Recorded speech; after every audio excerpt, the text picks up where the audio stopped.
Number 1, ઘઉંનો લોટ ચાળવો નહીં. Number 2, મીઠાનો ઉપયોગ ઓછો કરો. નંબર 3, લંચ પહેલા સલાડ ખાઓ. નંબર 4, રાત્રિભોજન સમયે દિવસ દરમિયાન ઓછામાં ઓછો ખોરાક લો. નંબર 5, શાકભાજીની છાલ ન કાઢો, હળવા હાથે સ્ક્રબ કરો.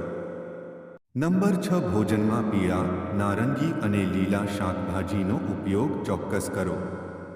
નંબર 7, ખોરાકને ગળશો નહીં, ચાવ્યા પછી ખાઓ. નંબર 8, ખાંડ ક્યારેય ન ખાઓ. નંબર 9, વાસી ખોરાક ક્યારેય ન ખાવો. નંબર 10, ફાસ્ટ ફૂડનું સેવન ન કરો.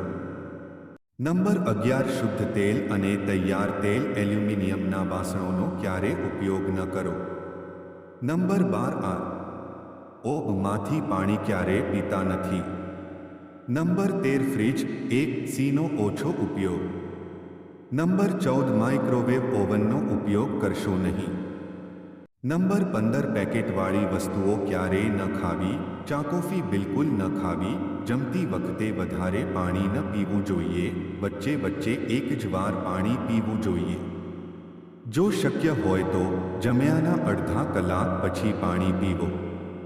નંબર 16, દરરોજ યોગ કરવું આપણા શરીર માટે ફાયદાકારક છે. તે આપણને ગંભીર રોગોથી પણ બચાવી શકે છે.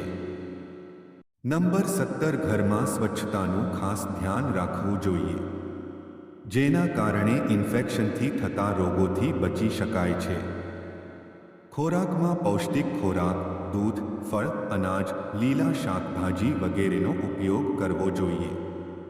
નંબર 18, શાકભાજીનો ઉપયોગ હંમેશા ધોયા પછી જ કરવો જોઈએ.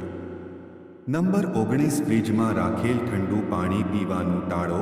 તે ગળા માટે તો હાનિકારક છે જ, પરંતુ આપણા શરીરને પણ નુકસાન પહોંચાડે છે. મિત્રો, આજની કહાની કેવી લાગી કમેન્ટ કરીને જરૂર જણાવજો. અને વિડીયો સારો લાગ્યો હોય તો લાઈક અને શેર જરૂરથી કરજો. અને ચેનલ પર નવા હોય તો આ અમારી ચેનલને સબસ્ક્રાઇબ કરવાનું ભૂલતા નહીં. ફરી મળીશું એક નવા વિડીયો સાથે. જય સ્વામિનારાયણ, જય શ્રી કૃષ્ણ, હર હર મહાદેવ.